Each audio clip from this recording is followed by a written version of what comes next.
Ready start. मान्यवर प्रत्येक नागरिक को रोजी रोटी, कपड़ा, मकान, शिक्षा, सुरक्षा, न्याय और सम्मान मिले, यह सुनिश्चित करना प्रत्येक राज्य की जिम्मेदारी है। जिम्मेदारी इसलिए भी है कि संविधान निर्माताओं ने संविधान की मूल प्रस्तावनाओं में संकल्प के माध्यम से इस बात को कहा कि हम प्रत्येक व्यक्ति को आर्थिक, सामाजिक और राजनीतिक न्याय देंगे। जब हम आर्थिक और सामाजिक न्याय की बात करते हैं तो निस्संदेह रोजी रोटी, कपड़ा, मकान, शिक्षा, दवा, सुरक्षा, न्याय और सम्मान प्रत्येक नागरिक को मिलना ही चाहिए। इसलिए यह हमारी जिम्मेदारी है। यही नहीं मान्यवर, हमने संविधान की मूल प्रस्तावना में समानता की बात भी कही है और जब समानता की बात कही है, जब हमने कहा है कि प्रत्येक नागरिक को स्तर और अवसर की समानता होगी।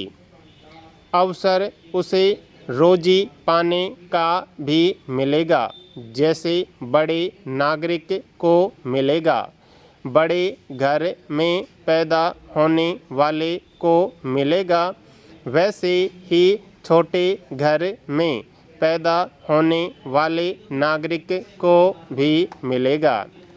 मान्यवर, यही नहीं, भारतीय संविधान की धारा 41 में काम के अधिकार के रूप में भी हमने इस बात को स्वीकार किया है और भारतवर्ष का कोई भी राजनीतिक दल ऐसा नहीं है जो इन बातों को स्वीकार न करता हो, प्रचारित और प्रसारित न करता हो कि इस प्रकार की सुविधाएं प्रदान कराएंगे। मान्यवर, मैं कुछ एक कारणों में जानना चाहता हूं कि ये अभी तक क्यों सारी सुविधाएं प्रत्येक नागरिक को प्राप्त नहीं हुई। सबसे बड़ी चीज़ होती है राजनीतिक दलों की इच्छा शक्ति। उपसभा अध्यक्ष महोदय, मैं याद दिलाना चाहता हूँ, पंडित जवाहरलाल नेहरू ने सार्वजनिक उपक्रमों का जब प्रारंभ किया तो उसके पीछे एक राजनीतिक इच्छा शक्ति थी कि इससे लोगों को काम मिलेगा। लेकिन आज मुझे दुख के साथ कहना पड़ता है कि उनके उत्तराधिकारियों ने उसको नज़रअंदाज कर दिया, तो आज यह परिस्थिति हो गई है। स्वर्गीय श्रीमती इंदिरा गांधी ने एक क्रैश प्रोग्राम चलाया था, बैंकों का राष्ट्रीयकरण किया और कहा कि बैंकों से गरीबों व बेरोजगारों को पैसा मिलेगा। वह वास्तव में मिलना भी शुरू हुआ। जो लोग बेरोजगार थे वे स्वतः रोजगार के लिए बैंकों से पैसा ले आते थे, लेकिन उस बैंकिंग सिस्टम को भी इन्होंने प्राइवेट और विदेशियों के हाथ में देकर इंदिरा गांधी के स्वप्न को भी धूमिल कर दिया। वह जो रोजगार के द्वार जो स्वतः रोजगार के थे वह समाप्त कर दिए। तीसरा प्रोग्राम स्वर्गीय संजय गांधी ने चलाया था। उन्होंने कहा था कि जनसंख्या पर रोक लगनी चाहिए। उपसभाध्यक्ष महोदय, इस काम को पूरा करने के लिए संजय गांधी का जीवित रहना बहुत बड़ा जरूरी था। हो सकता है कि वह जनसंख्या पर रोक लगाने वालों में एक बहुत बड़ा इंसान सिद्ध हो जाता। मुझे तो इस बात का पूरा विश्वास है। यही नहीं, संजय गांधी ने बेकार नौजवानों को इकट्ठा किया और उनके हाथ में फावड़े और तसले दे दिए और कहा कि सड़क बनाओ। मान्यवर सड़क बनाने और पेड़ उगाने में नौजवानों को लगा दिया, लेकिन ये संजय गांधी को भी भूल गए। राजीव गांधी ने कोई काम नहीं किया जिसकी ये रोज दुहाई देते हैं। कोई कार्यक्रम राजीव गांधी ने नहीं दिया। राजीव गांधी ने तो 21वीं सदी की बात कही। लोग होंगे बेरोजगार, कंप्यूटर करेंगे काम, उद्योग धंधे होंगे खत्म, बड़े उद्योग धंधे बनाएंगे आम लोगों के काम। राजीव गांधी ने तो ये दिया, जो काम करने वाले लोग थे उन्हें ये भूल गए, उन्हें ये याद भी नहीं रखेंगे तो इच्छा शक्ति रही नहीं। अपने पूर्वजों के रास्ते पर ये चले नहीं। उपसभाध्यक्ष महोदय, चूँकि इन्होंने जिक्र किया इसलिए मुझे कहना पड़ा, वरना मेरी आदत नहीं है। मैं कभी किसी नेता और राजनीतिक दल पर कीचड़ नहीं उछालता हूँ। उपसभा अध्यक्ष महोदय, मैं अब सुझाव देना चाहता हूँ।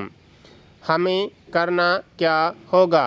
क्या यह आवश्यक नहीं है कि रोजी रोटी, कपड़ा, मकान, शिक्षा, दवा, सुरक्षा, न्याय और सम्मान प्रत्येक नागरिक को मिलना चाहिए? अगर नहीं मिला तो समाज के अंदर अराजकता रहेगी, देश पिछड़ा रहेगा, देश की एकता व अखंडता खतरे में रहेगी। असामाजिक तत्व उभरेंगे और इन बेकार नौजवानों के साथ खिलवाड़ करेंगे, उन्हें गलत रास्ते पर ले जाएंगे। देश का भविष्य अंधकार में होगा। इसलिए करना क्या चाहिए? सबसे पहले रोजी के अवसर पैदा करने चाहिए। ये रोजगार के अवसर पैदा कैसे होंगे? उत्पादन के साधन बढ़ाने से। उत्पादन हमारे यहाँ निम्न प्रकार का है। एक है खेती का उत्पादन और दूसरा है उद्योग का उत्पादन। खेती हमारे देश के लिए मूल देन है, प्राकृतिक संपदा है। आज हजारों लाखों करोड़ों हेक्टेयर जमीन जो कि ऊसर, बंजर, जोहड़ और जो नाले आदि पड़े हुए हैं, आज सरकार को बुलडोजर लगाकर इसको इकसार और समतल कराने पर लोगों को लगा देना चाहिए, जिससे कि लाखों लोगों को काम मिल जाएगा। खेती जब होगी, पानी निकलेगा, फसल उगेगी और खेती पर आधारित छोटे छोटे उद्योग धंधे घरों में लगेंगे तो स्वतः रोजगार मिलेगा। क्या इनकी सरकार यह करना चाहती है? नहीं करना चाहती। क्या कोई बजट में प्रावधान किया है? नहीं किया है। क्या कोई आपकी इच्छा शक्ति है? नहीं है इच्छा शक्ति। मान्यवर सरकार तो आपकी है, यह आपको चाहिए। आपका ध्यान उधर नहीं है। कुटीर उद्योग धंधे का मैं एक उदाहरण देना चाहता हूँ कि मेरे इलाके में कोली कपड़ा बुनते थे, जिन्हें बुनकर कहते हैं।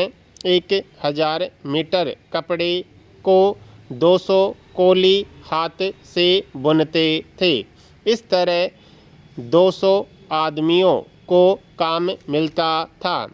जब आ गए पावर लूम तो भी 1000 मीटर कपड़े को 20 आदमी बुनने लगे। उसके बाद जब आ गया उद्योग तो उसी 1000 मीटर कपड़े को एक मशीन से एक आदमी तैयार करने लगा। इस तरह 199 आदमी बेकार हो गए। आप जा तो इस दिशा में रहे हैं, यानी उल्टी दिशा में जा रहे हैं।